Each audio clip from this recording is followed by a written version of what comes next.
In this speaking practice test, you will be able to demonstrate your ability to speak about a variety of topics. You will answer 6 questions by speaking into a microphone. Answer each of the questions as completely as possible. In questions 1 and 2, you will speak about familiar topics. Your response will be scored on your ability to speak clearly and coherently about the topics. In questions 3 and 4, you will first read a short text. The text will go away, and you will then listen to a talk on the same topic. You will then be asked a question about what you have read and heard. You will need to combine appropriate information from the text and the talk to provide a complete answer to the question. Your response will be scored on your ability to speak clearly and coherently, and on your ability to accurately convey information about what you have read and heard. In questions 5 and 6, you will listen to part of a conversation or a lecture. You will then be asked a question about what you have heard. Your response will be scored on your ability to speak clearly and coherently, and on your ability to accurately convey information about what you heard. In questions 3 through 6, you may take notes while you read and while you listen to the conversations and lectures. You may use your notes to help prepare your response. Listen carefully to the directions for each question. The directions will not be written on the screen. For each question, you will be given a short time to prepare your response, 15 to 30 seconds depending on the question. A clock will show how much preparation time is remaining. When the preparation time is up, you will be told to begin your response. A clock will show how much response time is remaining. A message will appear on the screen when the response time has ended.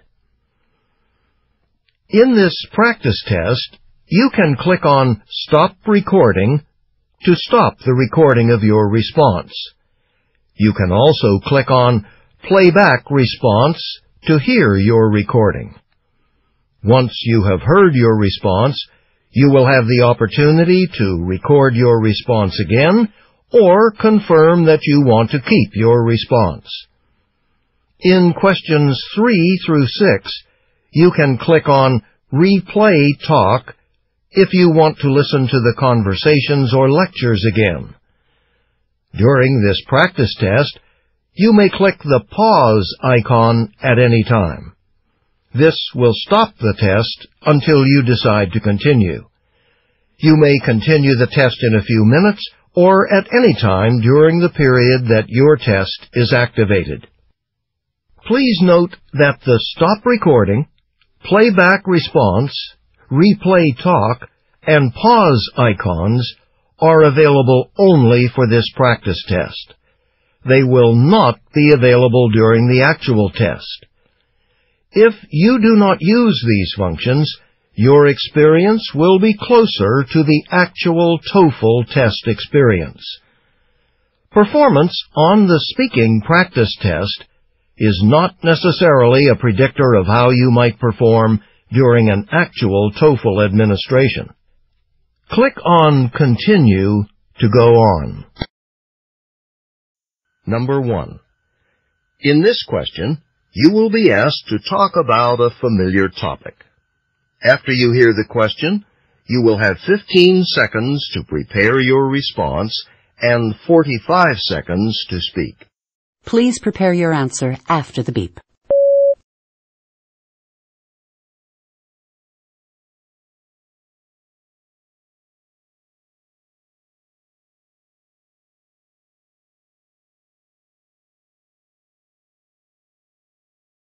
Please begin speaking after the beep.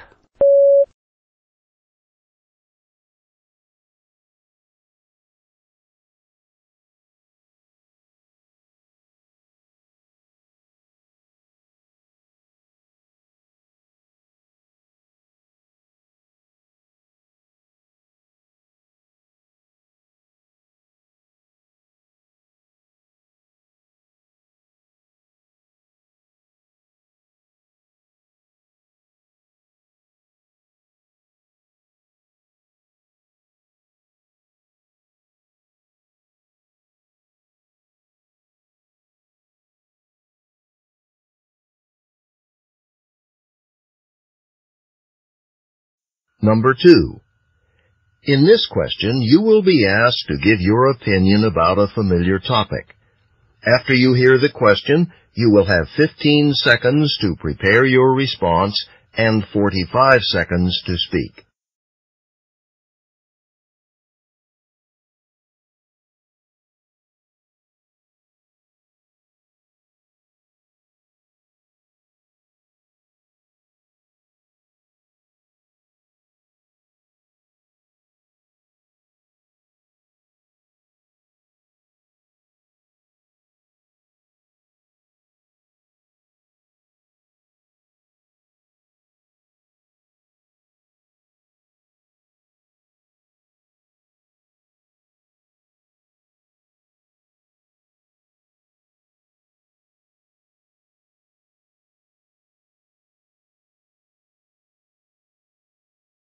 Now listen to a conversation between two graduate students about the policy change.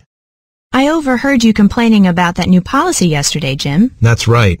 I think it'll actually be bad for the undergrads, and it's definitely going to be bad for us graduate students. Why should grad students care? Look, grad school is about seminars, small seminars with just a few students, right?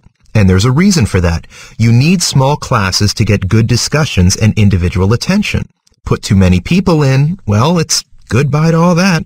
Plus, these undergrads are smart. They've got the grades, but they aren't always prepared in terms of prior coursework. That can slow things down for us.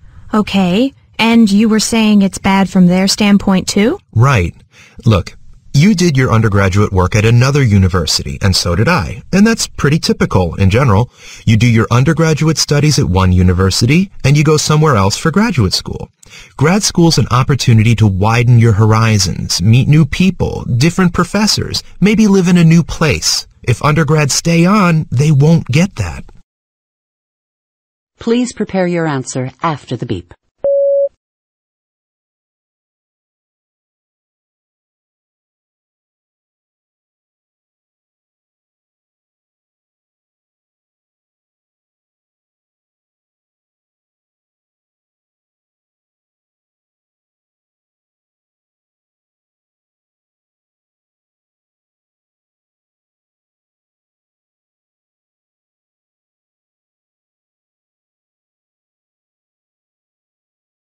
Please begin speaking after the beep.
Number 3.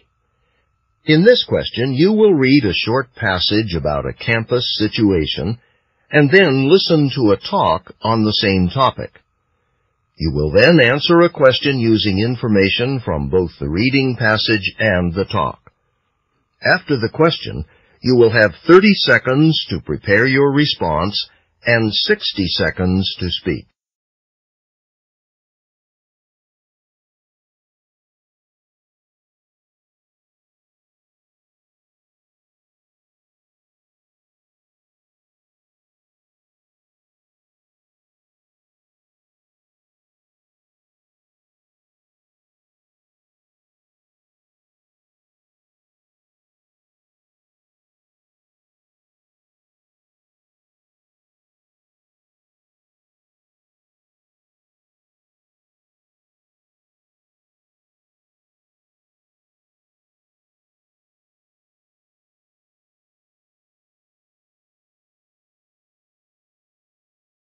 Now listen to part of a lecture on this topic in a sociology class.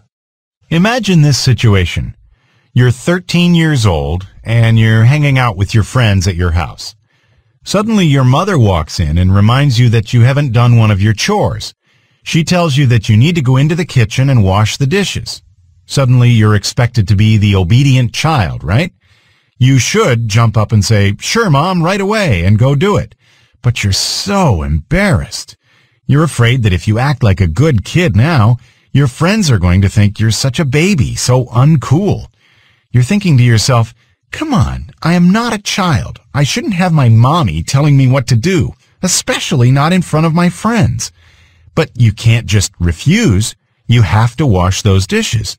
So as you go to do it, you make it clear to your friends that this whole thing is beneath you. How? Maybe you sigh heavily and roll your eyes.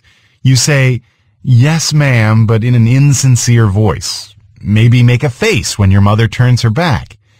You move into the kitchen slowly, dragging your feet the whole way. And what you're doing is you're trying to tell everyone, including your mother, that you're way too old for this, that you're not really a little kid. Please prepare your answer after the beep.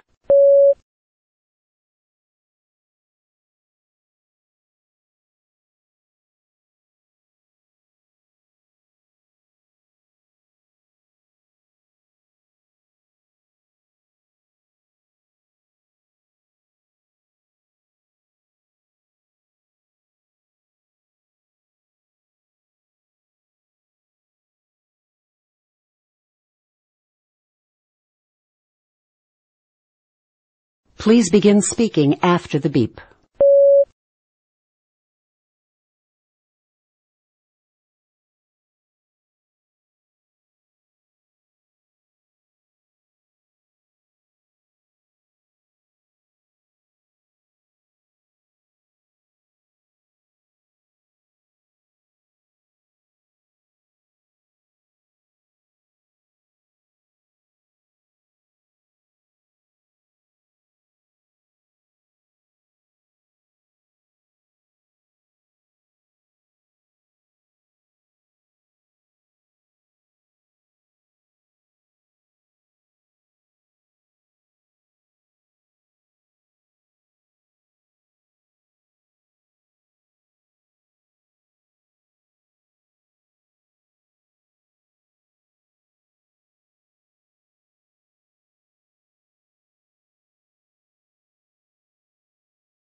Number 4. In this question, you will read a short passage on an academic subject and then listen to a talk on the same topic. You will then answer a question using information from both the reading passage and the talk. After the question, you will have 30 seconds to prepare your response and 60 seconds to speak. Listen to part of a talk in a biology class. Today I'd like to talk about two of the various theories that scientists have advanced to explain the extinction of dinosaurs. In the first theory, the extinction is associated with a lack of food. In the second theory, it's an increase in the Earth's temperature that is considered the reason why dinosaurs died out. The lack of food theory goes like this. An asteroid, a giant space rock, crashed into the Earth, throwing a huge amount of dust into the atmosphere. This dust cloud blocked the sun's rays. Now, the lack of sunlight was a big problem because, as you know, plants need sunlight to make their food. But after the asteroid's impact, no sunlight could reach plants, so many of them died. And this caused animals that ate plants to die. And animals that ate the animals that ate plants, you with me? They all died off. So our dinosaurs, whether they ate plants or meat, became extinct. Now, as for the other theory, call it a global warming theory. Well, some scientists believe that a series of large volcanic eruptions filled the air with carbon monoxide. While the carbon monoxide let the sun's radiation enter the atmosphere, it did not let it out. which meant that heat was trapped. This caused a significant rise in the Earth's temperature. Now, it so happens that among reptiles, like our dinosaurs, the gender of the young depends upon the temperature of the eggs. Warmer temperatures make for warmer eggs, and warmer eggs result in more males than females being born. Supposedly, this is what happened to the dinosaurs. Because of the warm temperatures, fewer females were born, which meant that fewer eggs were being produced, and eventually, this led to the dinosaurs' extinction. Please prepare your answer after the beep.